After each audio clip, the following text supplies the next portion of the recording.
Halo semuanya, salam sehat. Perkenalkan, saya Betty Katrisya. Saya adalah mahasiswa Stikes TK Harap dengan program studi Sarjana Keperawatan tingkat 2A.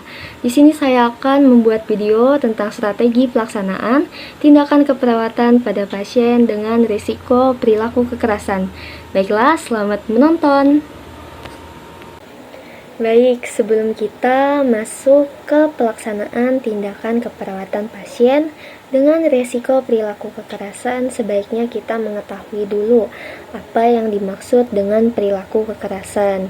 Nah, jadi perilaku kekerasan adalah tindakan atau ancaman tindakan yang dilakukan seseorang untuk menyakiti diri sendiri, orang lain, atau lingkungan sekitar, baik secara fisik, verbal, emosional, maupun secara psikologis. Perilaku ini biasanya muncul akibat ketidakmampuan individu dalam mengelola emosi, seperti marah, frustasi, atau stres. Nah, lalu di sini ada tanda dan gejala dari resiko perilaku kekerasan.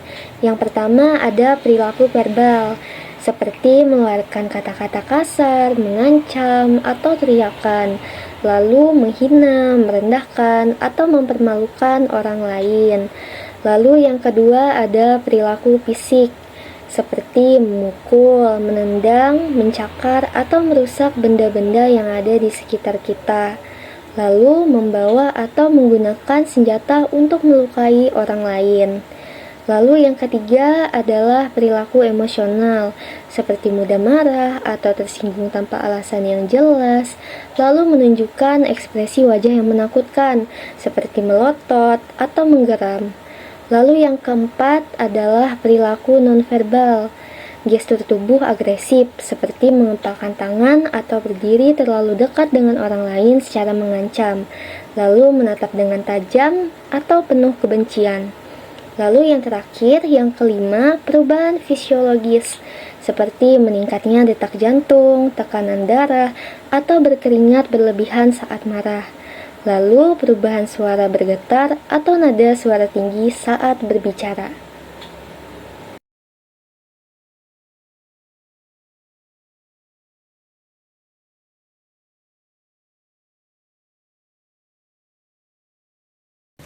Selamat pagi, perkenalkan saya Perawat Berti. Saya adalah mahasiswa keperawatan dari Stikes TK Harap. Saya yang akan merawat Ade dari jam 8 pagi sampai dengan jam 3 sore nanti, Ade. Nah, kalau boleh tahu nama Ade siapa dan senangnya dipanggil apa? Nama saya Armi, saya senangnya dipanggil Ami. Baiklah, bagaimana keadaan Ade hari ini? Apakah masih ada perasaan marah? Iya, masih marah. Baiklah, pagi ini kita akan berbincang-bincang mengenai perasaan marah yang masih Ade rasakan saat ini. Berapa lama kira-kira Ade mau kita berbincang-bincang? Bagaimana kalau kurang lebih 10 menit? Iya, boleh. Oke, Ade inginnya kita berbincang-bincang di mana? Apakah di sini rasanya nyaman untuk berbincang-bincang? Iya, di sini, Ja. Oke, baik. Atur posisinya dulu ya, Ade, yang nyaman supaya kita berbincang-bincangnya enak. Baik, sekarang kakak izin bertanya ya kepada Ami. Nah, kalau boleh tahu apa yang menyebabkan adik Ami bisa marah? Saya marah dan stres karena memikirkan perkataan yang tidak benar tentang saya dari orang lain, Kak. Baik, begitu ya, karena perkataan orang lain. Saya mengerti perasaan adik, pasti rasanya sangat tidak nyaman sekali ya.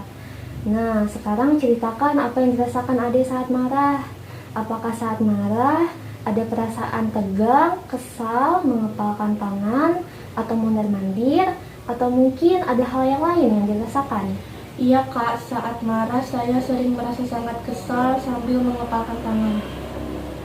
Oke, apa ada tindakan saat adik sedang marah seperti memukul dan membanting?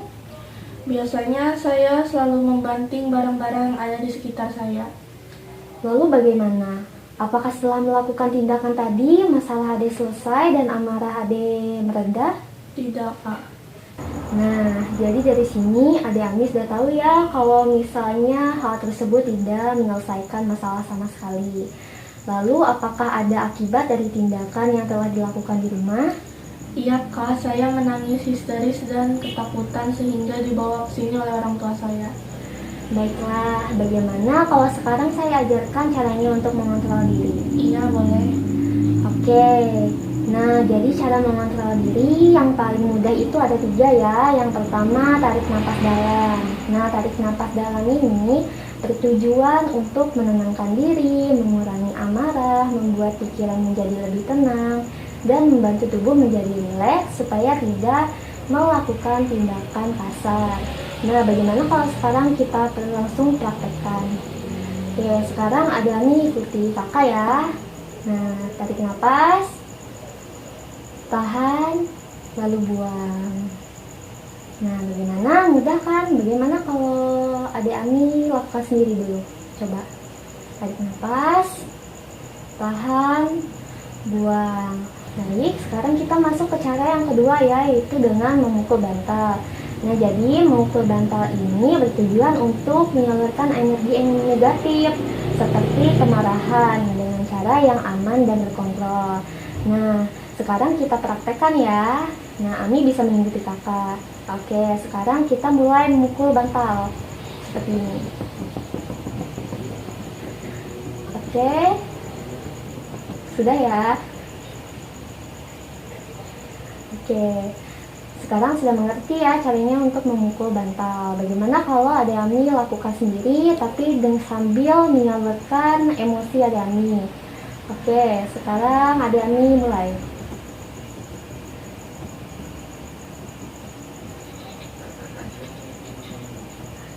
Oke, sudah ya. Oke, lalu kita masuk ke cara yang ketiga, yaitu cara verbal. Dengan mengungkapkan, meminta, dan menolak. Nah, yang pertama ada mengungkapkan. Mengungkapkan itu menyampaikan perasaan adik Ami dengan jujur dan tenang. Adik Ami bisa berkata seperti ini, saya tidak suka jika kamu berbicara seperti itu tentang saya. Saya tidak merasa nyaman. Saya tidak suka jika kamu berkata seperti itu tentang saya. Saya tidak nyaman. Oke, bagus. Yang kedua yaitu meminta.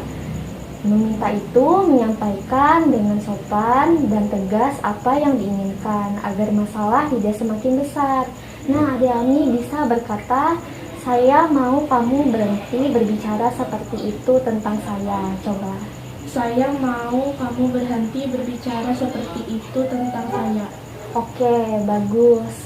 Lalu yang ketiga adalah menolak. Nah, menolak ajakan atau situasi kekerasan dengan tegas tanpa memancing emosi tambahan.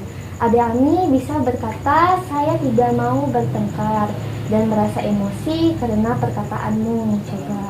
Saya tidak mau bertengkar dan merasa emosi dengan perkataanmu. Oke, bagus. Nah, sekarang adik Ami sudah tahu ya cara mengontrol diri.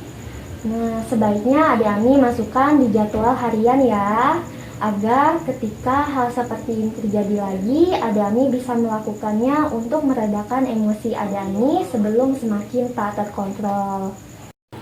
Seperti sampai menyakiti diri sendiri, orang lain, atau lingkungan sekitar, baik secara fisik, verbal, emosional, maupun psikologis.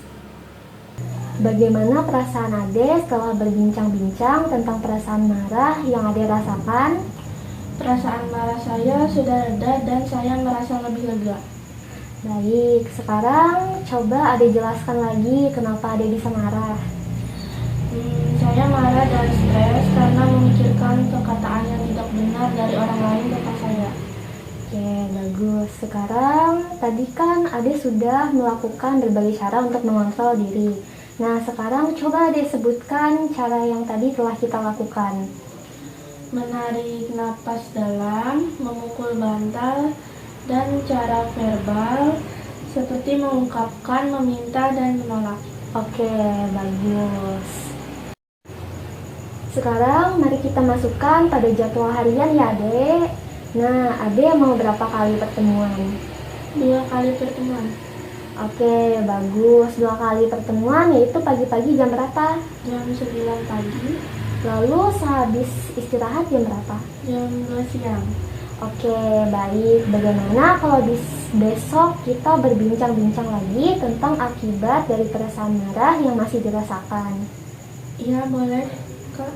Oke, kalau begitu kita akan bertemu kembali besok di jam 2 siang ya. Kira-kira berapa lama kita akan berbincang-bincang? Bagaimana kalau 15 menit? Iya, bisa. Ade inginnya kita berbincang-bincang di mana? Apakah di sini rasanya nyaman untuk berbincang-bincang? Iya, di sini aja. Oke, kalau begitu sampai jumpa besok ya. Terima kasih untuk hari ini.